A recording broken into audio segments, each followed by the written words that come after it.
Hello, my name is Aaron and welcome to another video. Today we're talking about why I bought the Sony a6000 in 2020.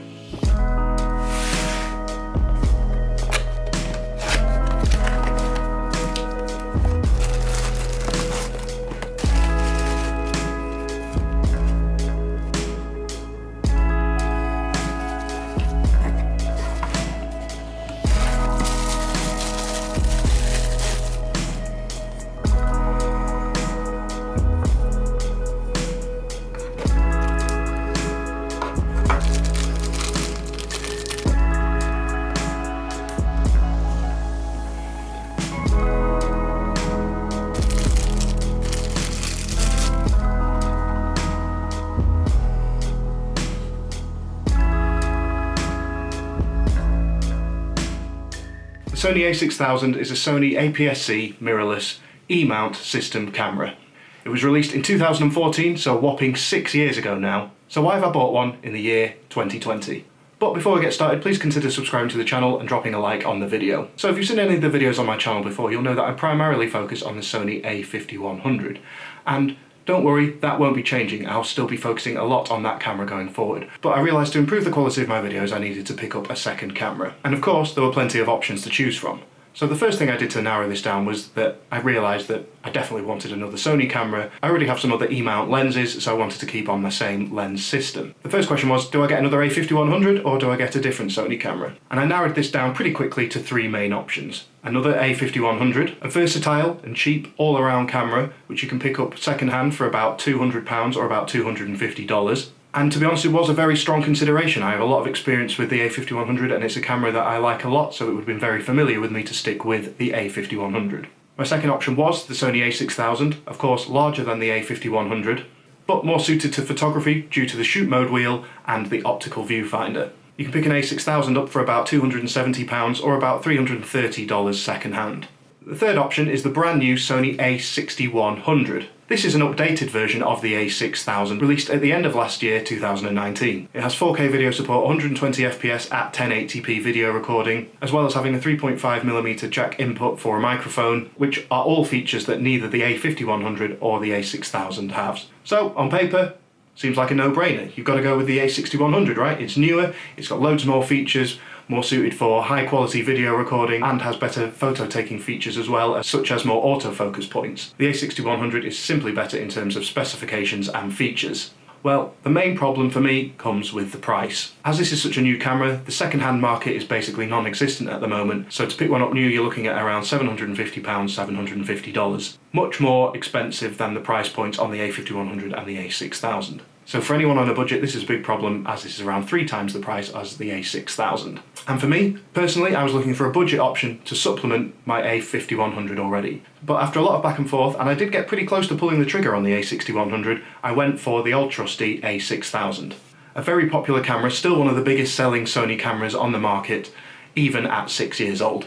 So I picked up the Sony a6000 for about £275 second hand off eBay. I was pretty impressed with the condition that it turned up in. Seeing as I bought this second hand, this is always going to be a risk, especially with places like eBay. I did lots of research and it looked good quality on the photos, and when it turned up I was very happy. It turned up in the original box with all the original accessories. So I really couldn't ask for much more for buying a second hand camera, as the second hand price is around £100 to £150 or dollars cheaper than buying it at retail. So my a6000 I bought with the 16 to 50mm kit lens included. I do already have one of these from my a5100, but for such a versatile lens I would definitely look at picking one up with these if you don't have one already. It's a good all-round lens with okay low light performance as well as a decent zoom range, and to be honest is the perfect lens for when you're starting out. Further down the line you'll look into more specialist lenses, but to start with, especially if you're using the camera for things like vlogging, the 16 to 50mm kit lens is perfect. So some of the features of the a6000: you can record 1080p video at 60 frames per second. This is what I record most of my videos in, as it's similar to the a5100,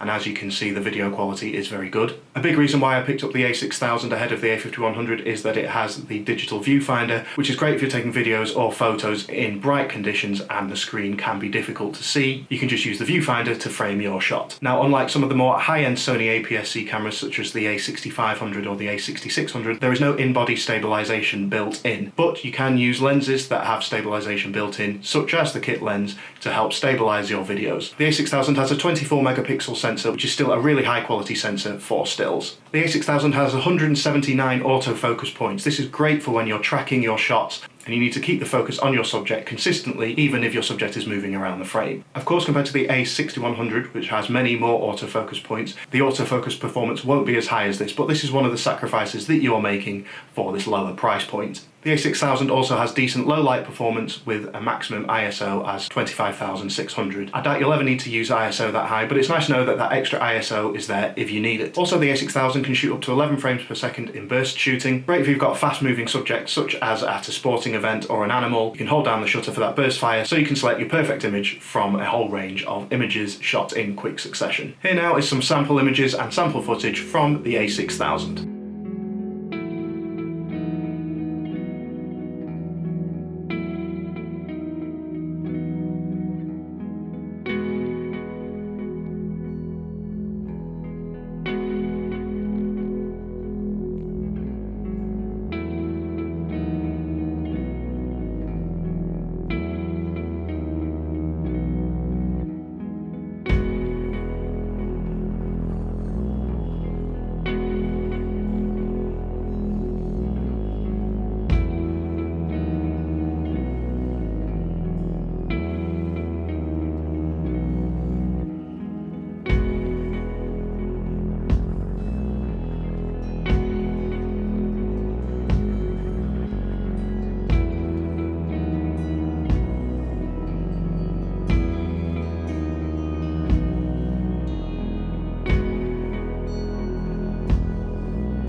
But now here are some of the downsides of the a6000. Of course, as mentioned earlier, you are maxed out at 1080p 60 frames per second. If you really need top-notch video, then maybe the a6100 will be worth it for you to pay the extra money for. But things like this for now, and if you're on a budget, I think the 1080p at 60 frames per second that you get with the a6000 is fairly decent. Also, there's no flip-up screen, which is a bit of a limitation if you're using this camera for vlogging, as you won't be able to see yourself quickly without using an external monitor plugged into the camera. And also, as mentioned earlier, there's no 3.5mm audio input, so if you want to record audio with the camera, you either have to use the built-in microphones or use an external audio recorder. Something similar to the external audio recorder that I use. I'll post a link to the video that I made about it here. But the reason I went for the a6000 in the end is that I'm primarily going to be using it as a photography camera and a bit of a backup video camera, supplementing my a5100. The camera's a bit easier to use for a5100 for stills photography, as you have that drive mode wheel and the optical viewfinder, but because of this, the camera is slightly larger than the a5100.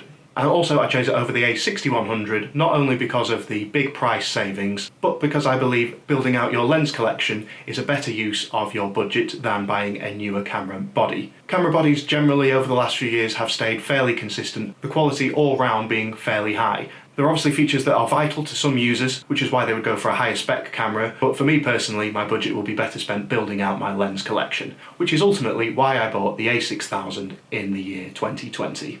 So, are you an a6000 user? Are you thinking about buying one, or have you currently upgraded from one? Let me know in the comments below what you think about this camera. Please consider subscribing to the channel and dropping a like on the video. But until next time, see ya.